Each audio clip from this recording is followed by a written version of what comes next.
भगवान श्री कृष्ण कहते हैं, हे परम तप अर्जुन, मेरे और तेरे बहुत से जन्म हो चुके हैं। उन सबको तू नहीं जानता, किंतु मैं जानता हूँ। मैं अजन्मा और अविनाशी स्वरूप होते हुए भी तथा समस्त प्राणियों का ईश्वर होते हुए भी अपनी प्रकृति को अधीन करके अपनी योग माया से प्रकट होता हूँ।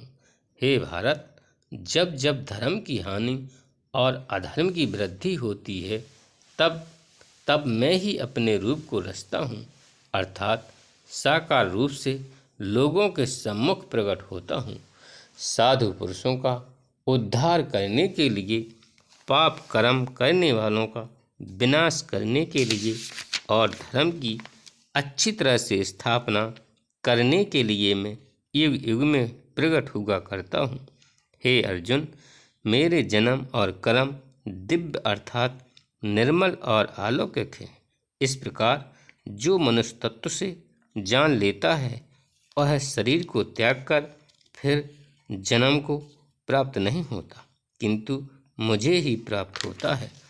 पहले भी जिनके राग, भय और क्रोध सर्वथा नष्ट हो गए थे और जो मुझ में अनन्य प्रेम पूर्वक स्थिर रहते थे, ऐसे मेरे आश्रित रहने वाले बहुत से भक्त उपयुक्त ज्ञान रूप तप से पवित्र होकर मेरे स्वरूप को प्राप्त हो चुके हैं। हे अर्जुन, जो भक्त मुझे जिस प्रकार भजते हैं, मैं भी उनको उसी प्रकार भजता हूँ, क्योंकि सभी मनुष्य सब प्रकार से मेरे ही मार्ग का अनुसरण करते हैं।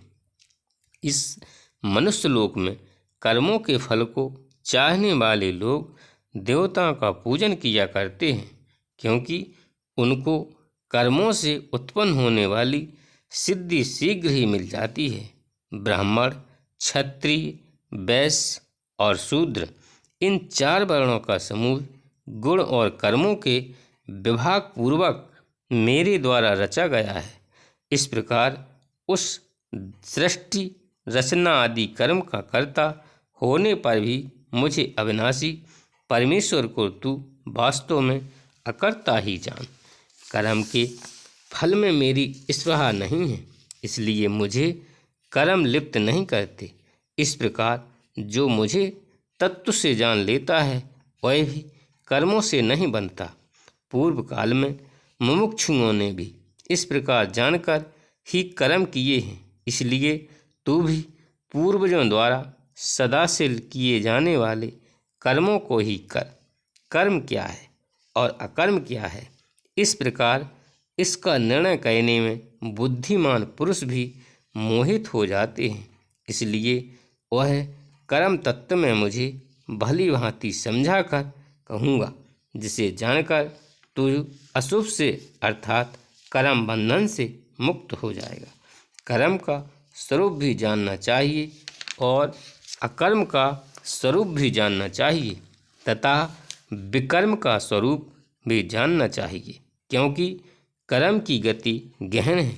जो मनुष्य कर्म में अकर्म देखता है और जो अकर्म में कर्म देखता है, वह मनुष्यों में बुद्धिमान है और वह योगी समस्त कर्मों को करने वाला है।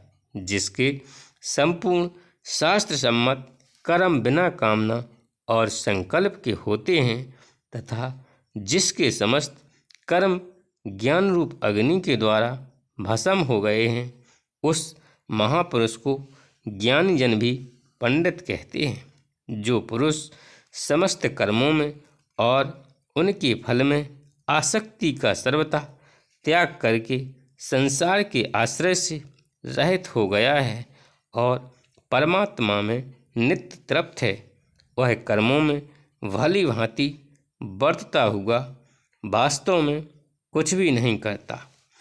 जिसका अंतःकरण और इंद्रियों के सहित शरीर जीता हुआ है और जिसने समस्त भोगों की सामग्री का परित्याग दिया है, ऐसे आशा रहित पुरुष केवल शरीर संबंधी कर्म करता हुआ भी पापों को नहीं प्राप्त होता।